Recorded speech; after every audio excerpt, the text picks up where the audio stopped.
السماء فطرت وإذا الكواكب انتثرت وإذا البحار فجرت وإذا القبور بعثرت علمت نفس ما قدمت وأخرت یا ایہا الانسان ما غرک بربک الکریم الذی خلقک فسواک فعدلک فی ای صورت ما شاء رکبک کلا بل تکذبون بالدین وإن علیکم لحافظین کرامن کاتبین یعلمون ما تفعلون ان الابرار لفی نعیم وان الفجار لفی جحیم یصلونها یوم الدین ثم وما هم عنها بغائبین وما ادراک ما یوم الدین ثم ما ادراک ما یوم الدین یوم لا تملک نفس لنفس شیئا والامر یومئذ للہ۔ یہ سورہ الانفطار ہے اور یہ بات بار بار آ چکی ہے کہ 30ویں پارے میں قیامت کا مختلف انداز میں مختلف ڈھنگ میں ذکر کیا گیا ہے، اور قرآن کی زبان میں اسے تصریف آیات کہتے ہیں کہ ایک ہی مضمون کو مختلف رنگ میں مختلف ڈھنگ میں اس لیے پیش کرتا ہے کہ وہ بات پورے طریقے سے واضح کی جا سکے اور لوگوں کو یقین دلایا جا سکے۔ یہاں بھی قیامت کے وقوع کے بارے میں بتایا گیا ہے کہ جب قیامت آئے گی تو یہ جو عالم ہے جس کو عالم کہن کہیے، یہ عالم کہن بالکل تتر بتر ہوگا۔ اس میں جو ایک نظام ہے، ایک سسٹم ہے، اور شیرازے میں چیزیں پنہائی گئی ہیں، تو قیامت جب آئے گی تو یہ شیرازہ جو شیرازہ عالم ہے بالکل سے ٹوٹ پھوٹ کر شیٹرڈ ہو کر رہ جائے گا۔ تو قیامت کی وقوع کے سلسلے میں پہلے آفاقی دلائل دیے گئے ہیں، پھر انفسی دلائل دیے گئے ہیں، اور ان ساری چیزوں کو پیش کرتے ہوئے پھر ابرار کی اور فجار کی بات کہی گئی ہے۔ اور ایک خاص نکتہ یہ ہے کہ انسان کو یہ کہہ کر جھنجھوڑا گیا ہے کہ تمہارا جو رب ہے وہ کریم ہے، وہ رحیم ہے، قرآن میں اسے ودود بھی کہا گیا ہے۔ اس کی ان صفتوں کے بعد تم اس کی باتوں کو نہ مانو، اگر وہ حساب و کتاب کی بات کرتا ہے تو اس کو تم یوں ہی ٹال دو، تو یہ تمہاری نادانی ہے اور اپنے رب کریم کی باتوں سے سرتابی ہے، قرآن یہ کہنا چاہتا ہے۔ اس کی جو پہلی آیت ہے اذا السماء فطرت، اسی طریقے سے قرآن میں اور جگہوں پر بھی آیا ہے، انشقت کا لفظ آیا ہے کہ تو انفطار اور انشقاق کے بارے میں بالعموم مفسرین یہ کہتے ہیں کہ دونوں کا مفہوم ایک ہے۔ یہ بات بار بار بتائی جا چکی ہے کہ ہر لفظ کا اپنا ایک زاویہ ہوتا ہے، اپنا ایک پس منظر ہوتا ہے، ہر لفظ کا الگ الگ اپنا ایک مفہوم ہوتا ہے۔ وہ اپنے مفہوم سے، اپنے زاویے سے اور اپنے احاطے سے باہر آ جائے، یہ ممکن نہیں ہے۔ تو انشقاق اسے کہتے ہیں جب کوئی چیز پھٹ جاتی ہے۔ آسمان میں شگاف ہونے کا ذکر آیا ہے، لیکن شگاف کے بعد کبھی کبھی چیزیں پھٹتی ہیں، تو آپ اسے یوں بھی کہہ سکتے ہیں کہ ابتدا میں قیامت کے دن آسمان میں شگاف ہوگا اور پھر اس میں انفطار ہوگا، پھر اس میں انفجار ہوگا۔ انفطار اور انفجار کا مطلب یہ ہوتا ہے جب کوئی چیز بلاسٹ ہوتی ہے، پھٹ جاتی ہے اور بالکل بکھر کر منتشر ہو جاتی ہے، تو ان دونوں میں اگر مفسرین یہ کہتے ہیں کہ دونوں ہم معنی لفظ ہے تو یہ مناسب نہیں ہے۔ اچھا، آسمان کے تئیں دیکھیے قرآن نے اس میں زینہ للناظرین کہا ہے کہ ستاروں کو سجایا ہے، یعنی پوری طریقے سے ایک سسٹم ہے پورے عالم کے اندر، پوری کائنات کے اندر۔ لیکن جب قیامت آئے گی تو یہ جو سسٹم ہے، یہ جو ترتیب ہے، یہ جو تنظیم آسمانی ہے، بالکل سے ختم ہو جائے گی۔ وَإِذَا الْكَوَاكِبُ انتَثَرَتْ، اور یہ بات بھی کہی جاتی ہے کہ اس میں جو کواکب ہم دیکھتے ہیں، جو سجائے گئے ہیں، جو ایک طریقے سے بڑے خاص ڈھنگ سے رکھے گئے ہیں، اور اس کو ہر شخص دیکھتا ہے، بچے بھی دیکھتے ہیں، جوان بھی دیکھتے ہیں، بزرگ بھی دیکھتے ہیں۔ لیکن یہ جو ستاروں کا حسن ہے، ستاروں کا جمال جو ہے، اس کے بارے میں قرآن کہنا چاہتا ہے کہ جب قیامت آئے گی تو یہ ان کا سارا جمال بھی غائب ہو جائے گا، اور انتصرا کے معنی یہ بھی ٹوٹ پھوٹ کر منتشر ہو جائیں گے۔ قرآن یہ کہنا چاہتا ہے وَإِذَا الْبِحَارُ فُجِّرَتْ، اور یہ دریا جو بہتے ہیں، اور دریا سے ہم سیراب ہوتے ہیں اور اپنے کھیتوں کی سینچائی بھی کرتے ہیں، نہ جانے کیا کیا فوائد ہیں، اس سے مچھلیاں ہم حاصل کرتے ہیں، اور نہ جانے کیا کیا چیزیں کہتے ہیں کہ ان دریاؤں کے پیچھے ہے۔ لیکن جب قیامت آئے گی تو فجرہ کا جو لفظ ہے، فجرہ یہ بتاتا ہے کہ اس میں آگ کا بھی مفہوم ہے۔ زمین کے اندر اگر سائنس کے لوگوں سے آپ پوچھئے تو ایک آگ کا الاو ہے جو مستقل جلتا رہتا ہے، مستقل الٹتا پلٹتا رہتا ہے۔ اگر سائنس کے لوگ اس آیت کو دیکھیں گے تو اتنی سی بات کہی جائے گی کہ یہ دریا کا جو پانی ہے، جب پوری زمین ہل جائے گی، اس پر زلزلہ آ جائے گا، تو قرآن یہ کہنا چاہتا ہے کہ یہ سارا پانی ایک طریقے سے آگ میں تبدیل ہو جائے گا، اور پورا ایک تو خاص سمت میں دریا سب بہتے ہیں، لیکن یہ سارے دریا بالکل سے تتر بتر ہو جائیں گے، آگ بن کر پوری دنیا میں پھیل جائیں گے، اور سب کو یہ دریا کی جو آگ ہے اپنی لپیٹ میں لے لے گی۔ اور پھر یہ کہنا چاہتے ہیں کہ وَإِذَا الْقُبُورُ بُعْثِرَتْ، بار بار آیا ہے کہ زمین، وَتَخَلَّتْ کا لفظ بھی آیا ہے، بار بار آیا ہے کہ یہ سارے جو مردے ہیں زمین کے اندر، جب قیامت آئے گی تو یہ مردے باہر آ جائیں گے۔ تو یہاں تک آفاقی دلائل دیے گئے ہیں، اور یہ بتایا گیا ہے کہ جب قیامت آئے گی تو وہ عجیب قسم کا حیران کن اور پریشان کن منظر ہوگا، لوگ اسے دیکھ نہیں پائیں گے، یا امین اثر اصلاحی کی زبان میں وہ اس کا مواجہہ کرنا چاہیں گے، اس کو فیس کرنا چاہیں گے تو فیس نہیں کر سکیں گے۔ یعنی اتنی باتیں صرف اس لیے کہی گئیں کہ یہ بتاؤ جب قیامت کی آمد کے بعد یہ صورتحال ہوگی، اور وہ شخص بتا رہا ہے جو تمہارا رب ہے، جو تمہارا، آگے وہ بات آ رہی ہے، جو تمہارا خالق ہے، جس نے تمہیں احسن طریقے سے بنایا ہے، تو تم قیامت کے وقوع کے بارے میں، قیامت کی آمد کے بارے میں تمہیں یقین کیوں نہیں ہوتا؟ اصل یہ بات کہنی چاہتی۔ اب انفسی دلائل ہیں، علمت نفس ما قدمت واخرت،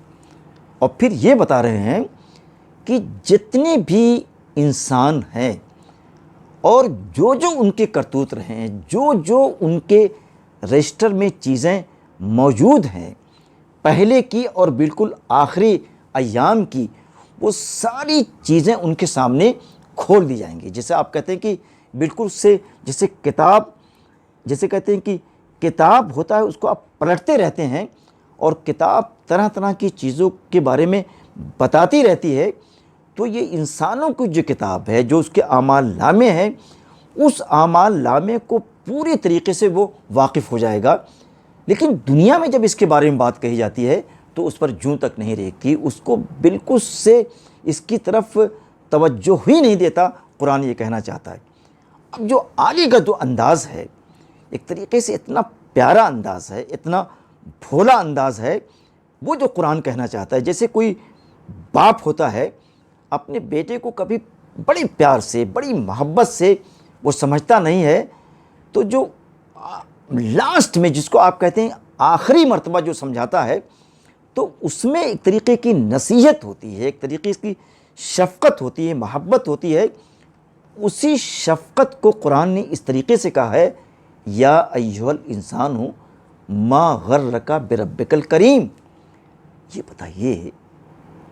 جو تمہارا رب ہے، جو تمہارا خالق ہے، جو رحمان ہے، رحیم ہے، کہتے ہیں کہ وہ ایسا پروردگار ہے کہ اس کے ہاں کرامت کے علاوہ، رحمت کے علاوہ، تمہیں نعمتوں سے نوازنے کے علاوہ کچھ اس کے پاس نہیں ہے۔ بھائی مستقل بارشیں ہوتی ہے، مستقل سبزے اگتے ہیں، کھیتیاں اناج اور پھل دیتی ہیں، درخت پھلتے رہتے ہیں، پھول کی رنگت سے آپ لطف اندوز ہوتے ہیں۔ تو اتنی نعمتوں سے اس نے تم کو نوازا ہے، اور ان کو وہی رب اگر تم سے کچھ کہنا چاہتا ہے، تمہارے سامنے کچھ رکھنا چاہتا ہے، لیکن تم اس سے منہ کو موڑ لیتے ہو۔ تو یہ جو تمہارا منہ موڑنا ہے، یہ تمہاری جو غفلت ہے، یہ جو تم غرور میں، کبر میں مبتلا ہو، آخر میں اس کی وجہ کیا ہے، ذرا ہم جاننا چاہتے ہیں۔ تو ایک طریقے سے بڑے پیار سے وہ کہنا چاہتا ہے کہ تم پلٹ آؤ، اور یہ رب جو باتیں کہتا ہے ان باتوں کو تم تسلیم کر لو۔ اور کہتے ہیں کہ جو رب کریم ہے، یہ جو رب رحیم ہے، یہ جو رب علیم ہے، کہتے ہیں یہ ایسا رب ہے الذی خلقک، پہلے اس نے تمہیں پیدا کیا، فسواک، پھر تمہارا جو باڈی کے سارے آرگن ہیں، جو اعضاء ہیں، ان اعضوں کو بڑے سلیقے سے تمہارے جسم میں، تمہاری باڈی میں، تمہارا جو پیکر ہے اس میں فٹ اس نے کیا۔ اب ظاہر ہے آپ کا جو ہاتھ ہے،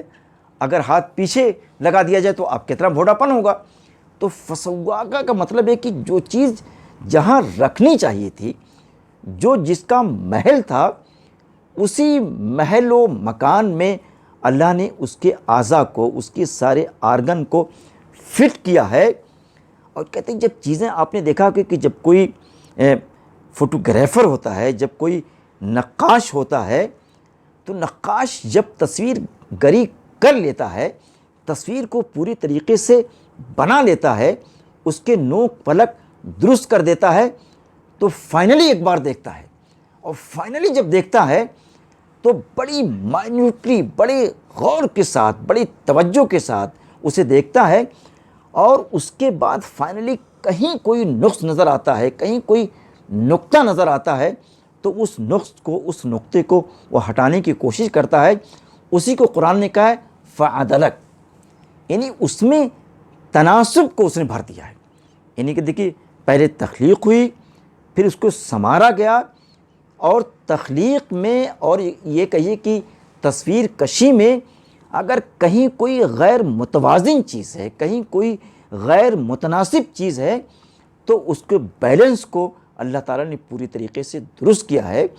تو یہ تین جو مرحلے ہیں، ان تینوں مرحلوں پر آپ یہ کہ انسان اپنی تخلیق کے بارے میں، اپنی تصویر کے بارے میں اگر وہ غور کرے گا، اپنی تجسیم کے بارے میں غور کرے گا، تو کوئی بھی انسان ایسا نہیں ہو سکتا کہ اپنے رب کریم کی تعلیمات سے، احکام سے، باتوں سے اپنے آپ کو موڑ لے اور توجہ نہ دے۔ اور پھر اللہ تعالیٰ یہ کہنا چاہتا ہے فی ای صورت ما شاء رکبک۔ بھائی کوئی مصور ہوتا ہے، کوئی نقاش ہوتا ہے، تو اس کے ایک محدود پیمانے ہوتے ہیں، محدود اس کی تصاویر ہوتی ہیں، لیکن ابتدائے آفرینش سے قیامت تک کتنے انسان آئے ہیں، آ چکے ہیں اور آتے رہیں گے، لیکن آج تک کسی آدمی نے یہ دعویٰ نہیں کیا، کسی محقق نے، کسی فلاسفر نے یہ نہیں بتایا کہ کسی دو آدمی کو لے آئے اور یہ بتائے کہ دونوں بالکل ایک جیسے ہیں۔ یہ بھی اللہ تعالیٰ کی ایک طریقے سے فنکاری ہے، سمجھا آپ نے؟ یہ الہامی فنکاری ہے۔ تو اللہ تعالیٰ یہ کہنا چاہتے ہیں کہ یہ بتاؤ کہ جس طریقے سے وہ چاہتا ہے، اس کے لیے کوئی مسئلہ نہیں ہے بھائی، جو چاہتا ہے فعل لما یرید، فعل لما یرید، کہ وہ جس طریقے سے چاہتا ہے، جیسی تصویر چاہتا ہے بنا دیتا ہے، اور پھر اس میں تناسب کو رواں کر دیتا ہے۔ قرآن یہ کہنا چاہتا ہے، کہتے ہیں کہ اس کے باوجود بھی جب تمہارا رب ایسا ہے، ان صلاحیتوں کا اور ان لیاقتوں کا مالک ہے، جو کسی کے پاس ایسی لیاقت، ایسی صلاحیت، ایسی قوت تخلیق نہیں ہے، کلا بل لا تکذبون بالدین، ہرگز نہیں۔ اس کے باوجود بھی یعنی جب رب کی صفات بیان کی جاتی ہیں، رب کے جب اسماء حسنہ کو کوٹ کیا جاتا ہے ان کے سامنے، لیکن اس کے باوجود بھی وہ قیامت کے وقوع کا انکار کرتے ہیں، وہ روز جزا کو کسی طریقے سے ماننے کو تیار نہیں ہوتے ہیں۔ تو قرآن پھر یہ کہنا چاہتا ہے کہ ان کو پھر ایک دوسرے انداز سے جگانا چاہتا ہے، جھنجھوڑنا چاہتا ہے، اور ان کے اندر جو غفلت ہے، اس غفلت کو، اس لاپرواہی کو نکالنا چاہتا ہے، کیا کہہ کر کہ وَإِنَّ عَلَيْكُمْ لَحَافِظِينَ۔ ایک اور جیسے انسان کے سامنے بہت سی باتیں کہتے ہیں منانے کے لیے اور اپنے پوائنٹ کو، اپنے تھاٹ کو رکھنے کے لیے،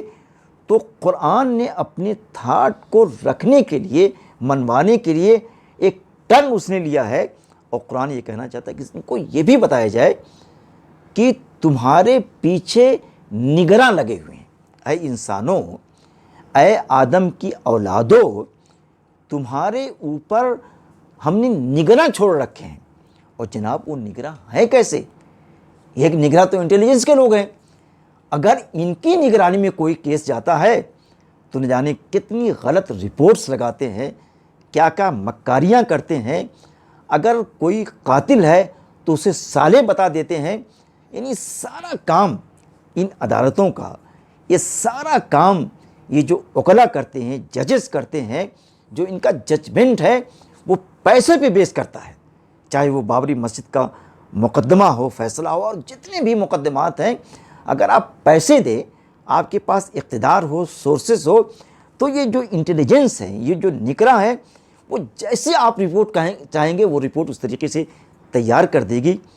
لیکن یہ جو رپورٹر ہیں، حافظ کے معنی رپورٹر، نگراں، انٹیلیجنس، یہ جو الہی انٹیلیجنس، یہ الہی انٹیلیجنس ہے بھائی، وہ دنیاوی انٹیلیجنس ہے۔ جو کورٹ میں بیٹھے ہوئے ہیں یہ دنیاوی ہیں، ہماری وہ اس کو حکومت مقرر کرتی ہے، لیکن یہ الہی ان کو تقرر دیا گیا، ان کے پاس الہی تقرر نامہ ہے۔ کہتے ہیں کہ کرامن کاتبین، یہ جو محافظ ہیں، یہ جو ریکارڈ انسان کا تیار کرتے ہیں، کہتے ہیں کہ یہ گھٹیا قسم کے لوگ نہیں ہیں، یہ تمہاری رشوت ستانی سے بدلنے والے نہیں ہیں، یہ وہ بعض لوگ ہیں، نہ ان کی کسی سے عداوت ہے، نہ ان کی کسی سے محبت ہے۔ انسان جیسا کرتا ہے، جس طریقے سے اس کے ہاتھ چلتے ہیں، جس طریقے سے اس کے پیر چلتے ہیں، جس طریقے سے اس کی آنکھیں چلتی ہیں، جس طریقے سے اس کے اعضاء یہاں وہاں ہوتے ہیں، جس طریقے سے اس کی زبان چلتی ہے، ان ساری چیزوں کو یہ لوگ بڑی ایمانداری کے ساتھ، کرامن میں یہ چیز شامل ہے کہ بڑی دیانت کے ساتھ یہ جو رپورٹر ہیں، یہ جو کاتب ہیں، یہ کاتب معزز ہے بھائی، عام کاتب نہیں ہے۔ یہ جو کورٹ میں کاتب بیٹھے ہوئے ہیں، کورٹ میں کاتب ہیں جناب، کورٹ بھی کاتب ہے، ان سے جیل لکھوائیے، ایک زمین پہ 3 بیانامہ کروا لیجیے آپ۔ لیکن یہ جو لوگ ہیں، یہ جو کاتب ہیں، یہ کاتب الہی ہیں، کاتب الہامی ہیں، کاتب آسمانی ہیں، سمجھا؟ یہ خالق کی طرف سے ہیں، تو یہ کبھی رپورٹ میں کوئی ایک لفظ، ایک شوسہ ادھر سے ادھر کر دیں، یہ ممکن نہیں ہے۔ یعلمون ما تفعلون، اے غافلو، اے اللہ کی بات نہ ماننے والو، اے قیامت کے وقوع پر یقین نہ رکھنے والوں، کہتے ہیں کہ تم ان قریب وہ ساری چیزیں جو تم نے دنیا میں کیا ہے وہ ساری چیزیں اوپن ہو کر تمہارے سامنے رکھ دی جائیں گی اور تم پورے طریقے سے اپنے کرتوت سے واقف ہو جاؤ گے۔ اب دو لوگوں کے بارے میں پھر کہتا ہے، ابھی کل کی جو سورہ ہوئی تھی، کہتے ہیں کہ سورہ المطففین میں ابرار کے بارے میں اور فجار کے بارے میں بڑی تفصیل آئی تھی، لیکن کہتے ہیں کہ یہاں پر بہت اختصار کے ساتھ بتایا گیا کہ ان الابرار لفی نعیم، جو ابرار ہیں، جو پاک باز بندے ہیں، جو اللہ سے ڈرتے ہیں، جو راتوں کو تہجد کی ادائیگی میں گڑ گڑاتے ہیں، جن کے آنسوؤں سے دامن تر ہو جاتے ہیں اور وہ باقاعدہ براہ راست اللہ سے ہم کلام ہوتے ہیں، قرآن ان کے بارے میں کہتا ہے کہ لفی نعیم، ایسے ابرار، ایسے صالح بندے کہتے ہیں کہ اللہ کی نعمتوں کے سائے میں ہوں گے۔ کہتے ہیں کہ ایسی جنت ہوگی کہ جہاں پر طرح طرح کی آسائش ہوگی، نعیم کا مطلب ہر طریقے کی آسائش ہوگی وہاں پر۔ کہیں فی عیشۃ راضیہ قرآن میں آیا ہوا ہے کہ ایسی زندگی ہوگی، ایسی ان کی رہائش اور سکونت ہوگی، ایسا ریزیڈنس ہوگا کہ اس میں کوئی کمی کسی طریقے کی ہوگی کہ اس گھر میں یہ کمی ہے، اس میں یہ سہولیات نہیں ہیں، یہ ہے پرابلمس ہیں۔ تو اس زندگی میں، اس رہائش میں کوئی ایسی کمی آپ نکالنا چاہیں تو نکال نہیں پائیں گے۔ وَإِنَّ الْفُجَّارَ لَفِي جَحِيمٍ، اس کے برعکس جو فجار ہیں، جو مجرمین ہیں، جو طغات ہیں، جو سرکش بندے ہیں، ان کے بارے میں قرآن یہ کہنا چاہتا ہے کہ ان کے حصے میں جحیم ہے اور جہنم کی آگ ہے۔ کہتے ہیں کہ یہی آگ ان کا استقبال کرے گی، یہی آگ ان کا ٹھکانہ بن جائے گی۔ یصلونہا یوم الدین، اور اس آگ میں قیامت کے روز، روز جزا کے وقت اس میں، اس آگ میں، اس جہنم میں جھونک دیے جائیں گے، پھینک دیے جائیں گے۔ وما ہم عنہا بغائبین، یہ خاص طور سے کہ ایک لمحہ وہ اس سے نکلنا چاہیں، اس آگ سے، اس جہنم سے بھاگنا چاہیں، اپنا پیچھا چھڑانا چاہیں تو چھڑا نہیں پائیں گے۔ آپ یہ کہتے ہیں کہ وہ جنتیوں سے آیا ہے کہ درخواست کریں گے ذرا کچھ پانی چھڑک، تو آیا ہوا ہے، تو کہتے ہیں کہ نہ وہاں پانی ان کو پہ چھڑکا جائے گا، نہ ایک لمحے کے لیے اس آگ سے ان کو نجات دلائی جائے گی، اسے میں جلتے رہیں گے، مرتے رہیں گے۔ قرآن میں سورہ یاسین میں یہ بھی آیا ہے کہ ان کی کھاگیں جل کے راکھ ہو جائیں گی، پھر ان کو نئی جلد دی جائے گی۔ سمجھا آپ نے؟ تو جیسے خالدین فیہا ابدا آیا ہوا، اسی طریقے سے یہاں پر یہ بھی ہے وما ادراک ما یوم الدین۔ یہ ساری بحث کرنے کے بعد جو اس کے اندر ٹیڑھ ہے، جو اس کے اندر ایک فہم کا مادہ نہیں ہے، تو اس فہم فراست کو قرآن چھیڑنا چاہتا ہے، اس میں اسے حرکت دینا چاہتا ہے، بالکل آخر میں اس طریقے سے کہہ کر کہ ذرا ان سے پوچھو کہ روز جزا ہے کیا۔ ہم نے ساری باتیں بتا دیں، اگر انسان ہوتا، سمجھدار ہوتا، فہم و فراست سے، تفکر و تدبر سے کام لیتا تو اسے یقین آ جاتا، لیکن یقین نہ آنے کی صورت میں قرآن پھر انہیں توجہ دلانا چاہتا ہے، پھر ان کے سامنے اوراق التفات کو پلٹنا چاہتا ہے۔ ثم ما ادراک یوم الدین، ذرا ان سے پوچھو، ایک بار پھر پوچھو۔ ارے بھائی ٹھنڈے دل سے، جیسے آپ کیسے کہتے ہیں ارے بھائی ہم نے ساری باتیں بتائی ہیں لیکن تمہاری سمجھ میں نہیں آ رہا ہے، تو ایک بار تم کو ہم پھر بتانا چاہتے ہیں، ایک بار تمہارے اندر جو عقل کا مادہ ہے اس میں پھر ہم آگ لگانا چاہتے ہیں، پھر اسے روشن کرنا چاہتے ہیں۔ تو تم جانو یار، تم سمجھو یار کہ روز جزا ہے کیا۔ دیکھو آخر میں ہم یہ کہنا چاہتے ہیں یوم لا تملک نفس لنفس شیئا، اے عربو، یہ تمہارا جو جتھا ہے، یہ جو تمہارا فرعونی لشکر ہے، یہ تمہاری جو فوج ہے، تم اس فوج پر نازاں ہو، تم جو باتیں سن نہیں رہے ہو، تم سمجھتے ہو کہ دنیا ہی سب کچھ ہے۔ تو کہتے ہیں کہ ہماری دنیا کو بگاڑ کون لے گا، یہ کہتے ہیں یہ تمہاری بھول ہے۔ جب قیامت آئے گی، جب تو الغاشیہ کا لفظ ہے،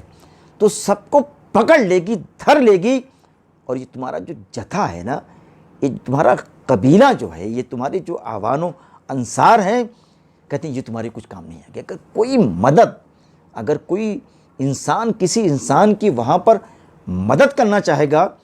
شیع کا لفظ ہے کہ ذرہ برابر، ایک دم تھوڑی سی بھی، معمولی سی بھی آپ سپورٹ کسی کو، جیسے آپ کہتے ہیں کہ تھوڑا سا معمولی سی سپورٹ دے دے، ہلکا سا دھکا دے دے، گاڑی نکل جائے گی، کرنے تو قرآن یہ کہنا چاہتا ہے، تو اپنے ذہن سے نکال دو، تمہیں کوئی معمولی سا دھکا بھی دینے والا، معمولی سی کوئی سپورٹ بھی کرنے والا وہاں پر شیع کا جو بات ہے، یعنی بالکل قرآن میں آیا ہوا ہے کہ ہر شخص کو اپنی اپنی پڑی ہوئی ہوگی، وہ اپنے بارے میں سوچے گا، وہ اپنے آگے کی جو راہیں ہیں اس میں وہ بالکل سے مصروف رہے گا۔ کوئی شخص بھائی کے بارے میں، باپ ماں کے بارے میں، ماں اپنے بچوں کے بارے میں، یعنی کسی شخص کے بارے میں کسی کو کوئی فکر ذرہ برابر شیع نہیں ہوگی۔ اور دیکھو والامر یومئذ للہ، اس دن اگر کسی کی چلے گی، اگر کسی کا فرمان جاری ہو سکتا ہے تو صرف اللہ تعالیٰ کا۔ وہ اللہ تعالیٰ جو رب کریم ہے، جس نے تم کو پیدا کیا ہے، تم کو دنیا میں بے مقصد اس نے نہیں بھیجا ہے، تمہاری تخلیق کا، تمہاری اس دنیا میں بھیجنے کا ایک مقصد ہے، اور تم اپنے مقصد سے، تم صراط مستقیم سے، تم خیر اور بھلائیوں کے راستوں سے بہت دور جا چکے ہو۔ اگر تم کو اس بات کا یقین ہو جائے کہ ایک ایسا دن بھی آنے والا ہے کہ وہاں تمہاری کچھ بھی چل نہیں سکے گی، تمہارے جو سورسز ہیں، تمہاری جو ساری طاقت و قوت ہے، وہ فیل ہو کر رہ جائے گی۔ تو اس پوری سورہ میں صرف اتنی سی بات بتائی گئی ہے کہ قرآن نے ایک نئے ڈھنگ سے، ایک نئے اسلوب میں تصور آخرت کو منظر عام پر لانے کی کوشش کی ہے، اور وہ لوگ، وہ اللہ کے بندے جو اس تصور آخرت سے غافل ہیں، ان کو جگانا چاہتا ہے۔ لیکن قرآن نے یہ بات بھی کہی ہے کہ جو فجار ہیں، بد کردار قسم کے لوگ ہیں، وہ کبھی اس پر توجہ نہیں دیں گے، لیکن جو ابرار ہیں وہ اللہ کی ان باتوں پر نہ صرف توجہ دیتے ہیں بلکہ اپنی پوری زندگی کو اسی کی تیاری کے سلسلے میں جھونک دیتے ہیں۔ تو اللہ سے دعا ہے کہ ہمیں بھی اور آپ کو بھی اور دنیا کے سارے انسان کو وہ دن جو آنے والا ہے اس کی تیاری میں ہم مصروف ہو جائیں۔ وآخر دعوانا ان الحمد للہ رب العالمین۔